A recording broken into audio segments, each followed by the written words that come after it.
I will kindly ask now Dean Metropoulos to come to the podium, and Dean is going to tell us exactly how Greece can take advantage of its competitive advantages. George is my kind of guy. I mean, as is McKinsey and Company. I think the message was very clear. I was debating what to talk about this evening, but I chose a very different subject, I think one that affects all our lives. And it may not be entirely relevant to all that you've heard today, but I think it's still very interesting. The world, as we all know, is going through tremendous transformation. And societies, academic institutions, individuals are struggling to keep pace with this tremendous change. And re-education, transparency, lack of bureaucracy, and regulations are the only things that are going to keep us individually and as a country competitive to participate in this incredible growth. This incredible transformation really succeeds and goes where it's best embraced as opposed to thwarted with over-regulation. Almost every industry we're in today is going to expand from this incredible technology. It is technologies, it's new technologies that are driving this change, and it's leaving many institutions and governments behind. Almost every part of our lives is affected by technology today, and I'll give some examples, and I think Greece can participate very meaningfully in these transformational changes. Medicine, intelligent robotics on factory floors are transforming factories.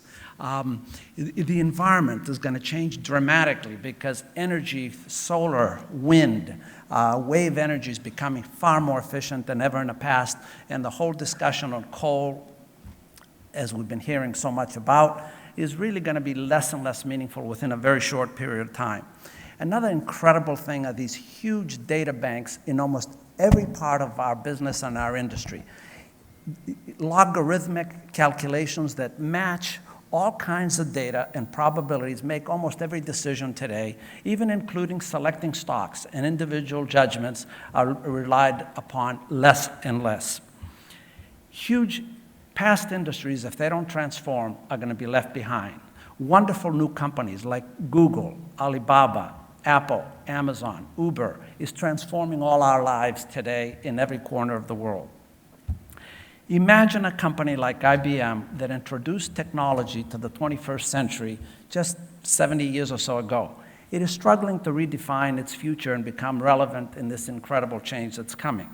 The challenge of this change is, the biggest problem, social problem that we're facing here today in the world is a sense of isolation and despair by those individuals that are being left behind from this incredible transformation.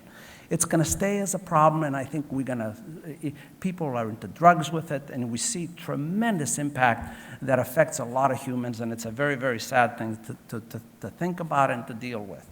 But at the same time, technology is it relies on human capital and offers tremendous opportunities. There's millions of jobs, I can tell you, in the US and around the world. There are millions of jobs with a proper training that are remaining empty because of these technological transformations.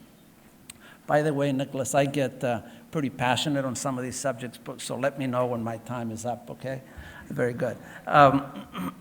So the important thing about these technologies still rely on human capital, and human capital has become so much more exponentially powerful when it comes together with the technologies and with these interconnective devices. These are the cell phones that we all use. There's 3.5 billion of them.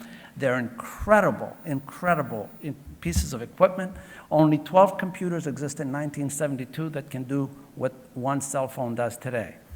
They touch every corner of the world. And in fact, that knowledge is shared by everyone in the world, and it receives knowledge which comes back to it, and it seeds even future progress. So it's a phenomenal opportunity. We've got to embrace it. We've got to educate for it. We've got to transform our societies for it, because the opportunities that it's going to provide all of us are just exponential, and it is a shame that a lot of people in the interim will be left behind, but in a few generations, I think we're going to see tremendous change even in that. I want to touch on just a couple of industries that are being transformed. Genomics is one industry.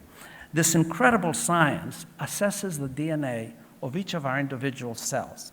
Each one of us has cellular structures with a DNA that is totally different from every other individual.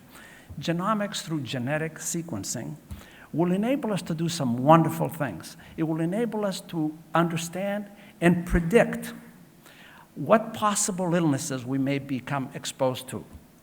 And if we don't predict it, well, it'll give us early detection.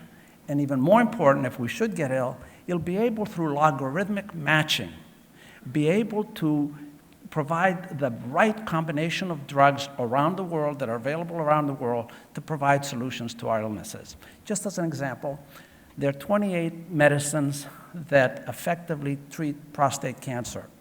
And yet, each cellular structure responds very differently to each combination of such medicines. Now, with this,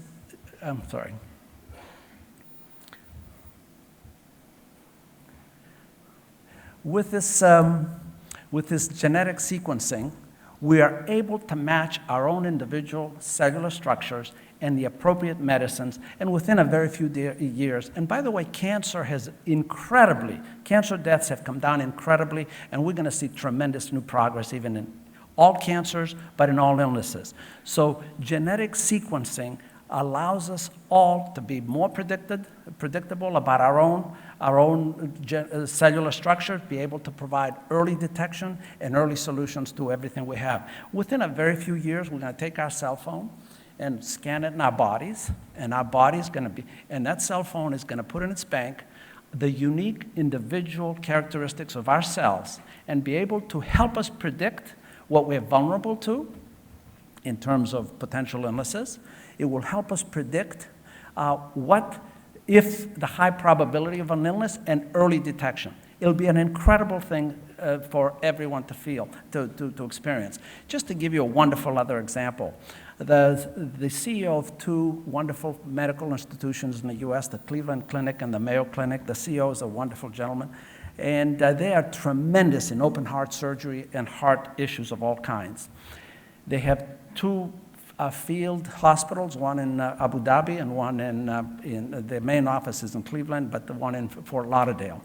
What they're providing and that right now they're doing, they're creating online capabilities where a hospital in Tanzania and Kenya, Uganda, can online perform an open heart surgery and have the best physicians in the world observe this operation go on online and look at the interior of a human being in Tanzania and be able to guide those doctors as to things they have to do in order to provide the best techniques for open heart surgery locally to whatever country in the world. It is a phenomenal future that I think lies ahead of us because of technology.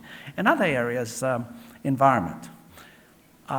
Unlike Mr. Trump and many others, I do believe that our way of life is creating a lot of pressures in the environment. And I gave not too long ago, and I'm hoping to do a documentary on this subject, but I did give a talk recently on it, and I think it was well received, and I believe pretty deeply in it. But wind, solar, and wave energy, the cost of those energies has dropped 70% in the past 6-7 years. Now, we only have one major limit today, and that is finding the most efficient storage batteries as well as other storage devices that enable us to operate factories and cars. As you know, cars have to be plugged in every few hours. These storage capabilities, and they're coming along very quickly, will enable us to operate every engine, every generator, everything in the world with much eco-friendlier sources of energy, and I think coal and oil are going to be something of the past within the next 10, 15 years. Not entirely. Someone recently, I was at a conference in New York, and a great investor said, China has recently, in the past 6-7 years, built 38 coal refining factories. He said he'd hate to be an investor in those factories because he thinks they'll be generally obsolete within a very short period of time. Now, how can Greece participate in this? And I think this is one of my most optimistic feelings about Greece, and I'm hopeful that we can transition. The most wonderful thing about these technologies is they're equal opportunities. They offer equal opportunities to everybody who wants to embrace them. And it takes,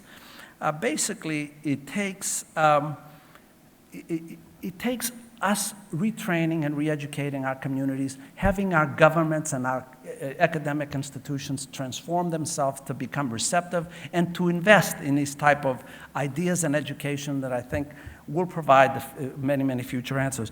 But more importantly, the Greek society with 10 million people, high energy. I look at the people around this room, they're high energy. I can go anywhere in the world and I can tell you I'm not going to see more energy, more resourcefulness, brighter people than we as Greeks. And I do think that's our major, major resource. Very importantly, we're a homogeneous society. There are problems all over the world. You look at Africa, there are almost 2,000 tribal and nationalistic groups living in Africa. And Africa is challenged, it's grown very rapidly, but it's got unique issues. You look at China, 192 registered ethnic groups in China, 20 formal religions in India. Look at the Middle East, all kinds of issues and challenges. Even Europe. Europe is highly bureaucratic, fairly socialistic, and they have their own social issues. Greece, I think, is the most well-positioned, homogeneous society with intelligent young people who perhaps have moved on, but they are dying to come back and embrace, I think, an environment that enables them to reach their objectives. Why is Greece not participating in some of this? I think we haven't taken advantage of it, and we haven't been proactive enough in many of our tax policies that incent investment and performance versus entitlement. We have to transform the bureaucracy in every part. We were here a few years ago, 3 or so years ago, with Bill Clinton. And I recall him saying to your government, to our government, lay out the red carpet, not a lot of red tape. And that's a very, very, very important issue. In fact, not too long ago, I was with Eric Schmidt, he's the head of Google, and he was explaining something to me quite remarkable. He said they're investing almost $6 billion in Israel. Israel should be our model. They're a small nation, just like us, very homogeneous, and we don't even have their geopolitical challenges that distract them from survival almost every day. So that should become our model.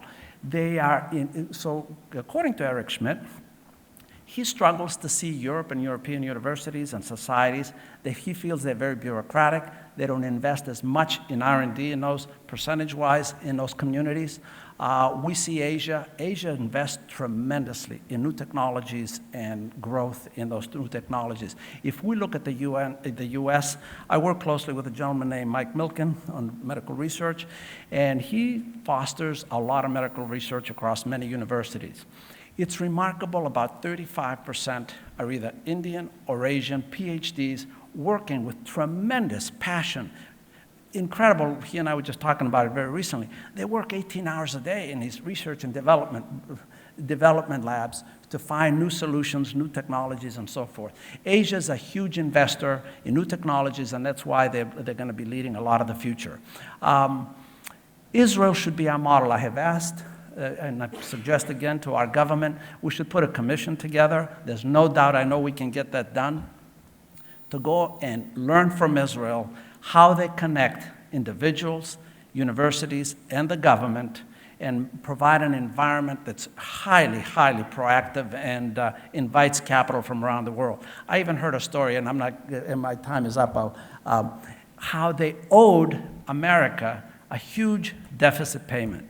And they figured out a way, instead of paying it, they had investments come into Israel that payment back for that deficit was paid in terms of services through R&D that was sponsored, but the amount of money they owed the US. It was like $2 billion. That they gave them services going forward in R&D and opportunities of that nature in lieu of paying back the debt. Very creative, very, very incredible society. I will close with the fact that I think our country is, as I said, bright, high energy. We're one uniform, homogeneous society. I think that provides us tremendous opportunities. I think we ought to be looking to transparency, education of our people, which I think is very high in Greece and very lucky that we have. I think we should define ourselves with lack of bureaucracy and entrepreneurship and not looking at in the past. but I'm very proud of us as being Greeks. I'm not sure what's going to transform these few remarks that a gentleman from Mackenzie made earlier, but I think we need to come to grips with that. And as a small country, again, I think of Israel, and we had a wonderful business there many years ago. They're incredibly effective in going after the objective. We're to learn from them, and it shouldn't be difficult for a small country like this with the agility, resourcefulness, the energy, and proud history that we have. So if any questions, great. Thank you.